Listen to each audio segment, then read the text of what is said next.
Hello everyone, welcome to English smart class. आज हम लोग हमारी फ्लेमिंगो बुक से पहला लेसन पढ़ने जा रहे हैं जिसका नाम है द लास्ट लेसन और ये वीडियो इस चैप्टर का पार्ट 1 है। तो चलिए सबसे पहले बात करते हैं कि आज हमें इस वीडियो में क्या क्या सीखने को मिलेगा। आज सबसे पहले हम लोग चैप्टर का इंट्रोडक्शन पढ़ेंगे। उसके बाद मैंने चैप्टर को स्टोरी के अकॉर्डिंग डिवाइड किया है। तो सबसे पहले हम लोग लेट फॉर स्कूल, उसके बाद एम हैमिल की अपीयरेंस और आखिर में द लास्ट लेसन, ये तीनों स्टोरी के जो पार्ट है इनके बारे में बात करेंगे। अब सबसे पहले बात करते हैं इंट्रोडक्शन की। ये जो चैप्टर है द लास्ट लेसन, ये लिखा है अल्फांस डोडे ने और इसमें जो बैकड्रॉप है यानी ये उस टाइम पीरियड की बात कर रहा है जब फ्रांसो और पर्शिया की वॉर चल रही थी।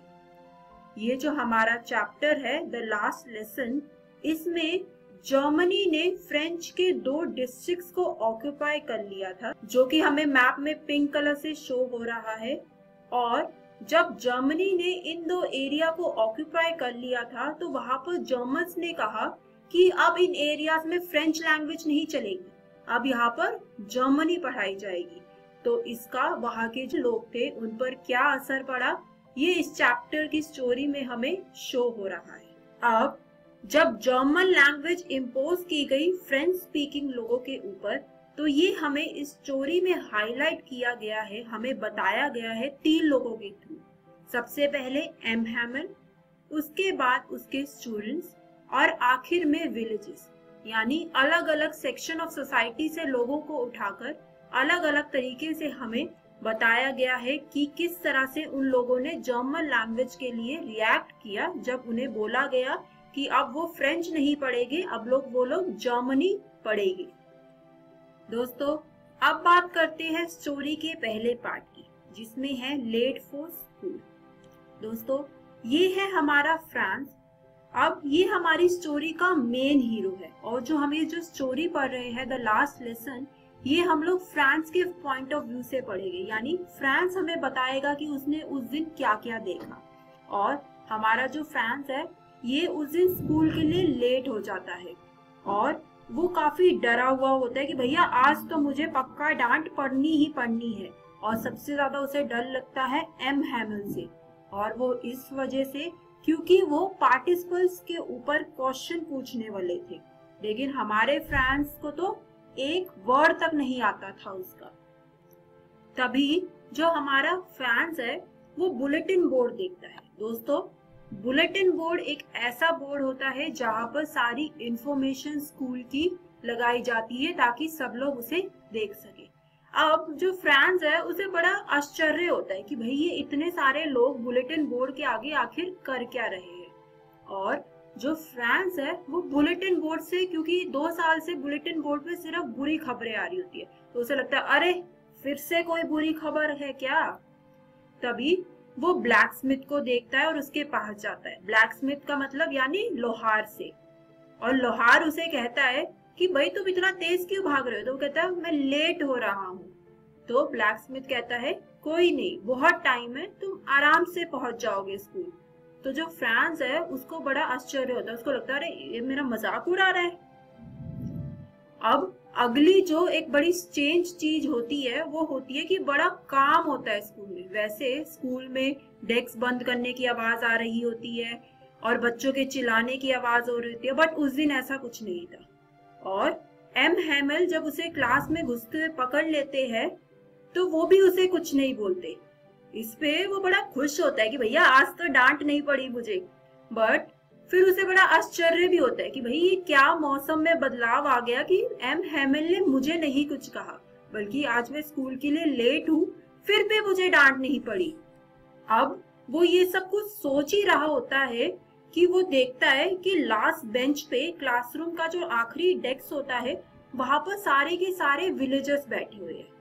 फिर से उसे आश्चर्य होता है कि भाई ये क्या हो गया, ये विलेजर्स आज क्यों आए हुए हैं। हमेशा तो ये जो लास्ट बेंच होता है ये खाली होता है।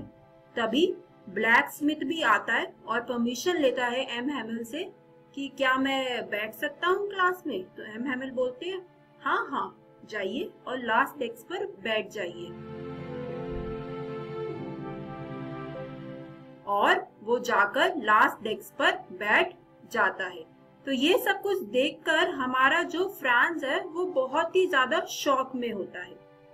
तभी जब ये सब कुछ उसके दिमाग में चल रहा होता है तभी उसका ध्यान जाता है एम हैमिल के कपड़ों पर और वो देखता है कि आज उन्होंने एक ब्यूटीफुल ग्रीन कलर का कोट पहना हुआ है और जो उन्होंने शर्ट पहनी हुई है वो बहुत ही क्या कहते हैं नई शर्ट है और उन्होंने कैप भी पहनी हुई है। अब वो सोचता है कि ये कपड़े तो एम हैमिल सिर्फ इंस्पेक्शन डे पे पहनते हैं, यानी जब स्कूल में कोई गवर्नमेंट ऑफिशियल आने वाला होता है तब पहनते हैं या फिर प्राइज डे पे पहनते हैं। तो आज तो इन दोनों में से कुछ भी नहीं है, तो आज उन्होंने ये कपड़े क्यों पहने हुए हैं। अब फ्रांस सोच ही रहा होता है कि भाई सबसे पहले बुलेटिन बोर्ड, वहां पर इतनी भीड़ थी, उसके बाद क्लास इतनी चुप थी, फिर एम हैमिल ने नए कपड़े पहने हुए हैं, तो क्या आज सूरज कहीं दूसरी दिशा से तो नहीं निकल गया। तभी उसे एक शॉकिंग न्यूज मिलती है और एम हैमिल बोलते हैं my children this is the last lesson I shall give you. और फ्रांस को तो ये न्यूज ऐसे लगती है जैसे कि उसके ऊपर बिजली गिर गई हो। उसके बाद एम हैमिल बोलते हैं कि ये ऑर्डर बर्लिन से आया है और आपका अगला जर्मन मास्टर रास्ते में ही है और वो यहाँ जल्दी ही पहुंच जाएगा। अब फ्रांस को लगता है कि मतलब सब कुछ अब उसको क्लियर हो जाता है कि तभी बुलेटिन बोर्ड के आगे भीड़ थी, तभी एम हैमिल ने नए कपड़े पहने थे। मतलब एक स्टेट ऑफ माइंड में चला जाता है वो कि उसे रियलाइज होता है कि ये एक लास्ट लेसन है, आज के बाद उसे फ्रेंच पढ़ने को नहीं मिलेगी और उसे बहुत दुख होता है, बहुत शौक होता है उसे। तो दोस्तों आज की ये वीडियो हमारी यहीं पर खत्म होती है। आगे की स्टोरी हम लोग अगली पार्ट में, अगली वीडियो में पढ़ेंगे। दोस्तों आज हमने इस वीडियो में क्या क्या सीखा जरा ये जानते हैं। सबसे पहले हमने बात करी फ्रांस लेट फॉर स्कूल, उसके बाद हमने चेंज इन एटमॉस्फेयर के बारे में बात करी कि किस तरह स्कूल का जो एटमॉस्फेयर था वो बिल्कुल अलग था, और उसके बाद हमने ऑर्डर फ्रॉम बर्लिन के बारे में जाना कि अब फ्रेंच लैंग्वेज स्कूल में नहीं पढ़ाई जाएगी और उसके बदले जर्मन लैंग्वेज स्कूल में इम्पोज कर दी गई और इसके चलते हुए एम हैमिल को अब स्कूल से जाना होगा और जर्मन मास्टर स्कूल में आएगा। और ये चैप्टर हमारी बुक फ्लेमिंगो का है। मुझे उम्मीद है कि आप लोग घर जाकर इस चैप्टर को जरूर रीड करेंगे। इससे ये होगा कि आपको ये चैप्टर बहुत ज्यादा अच्छे से समझ आ जाएगा और आप एग्जाम में इसको लिख पाएंगे।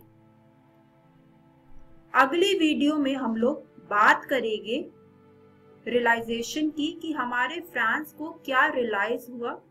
उसके बाद हम लोग उसका जो सडन लव था फ्रेंच के प्रति उसके बारे में जानेंगे और किस तरह से जो एम हैमिल है उन्होंने बोला कि फ्रेंच लैंग्वेज सबसे ब्यूटीफुल लैंग्वेज है वर्ल्ड की, और जब जर्मन्स आ गए स्कूल में तो क्या हुआ। और एट द एंड एक बिग क्वेश्चन के बारे में जो बच्चों ने एक दूसरे से पूछा, इसके बारे में हम लोग पढ़ेंगे। तो मिलते हैं दोस्तों नेक्स्ट वीडियो में।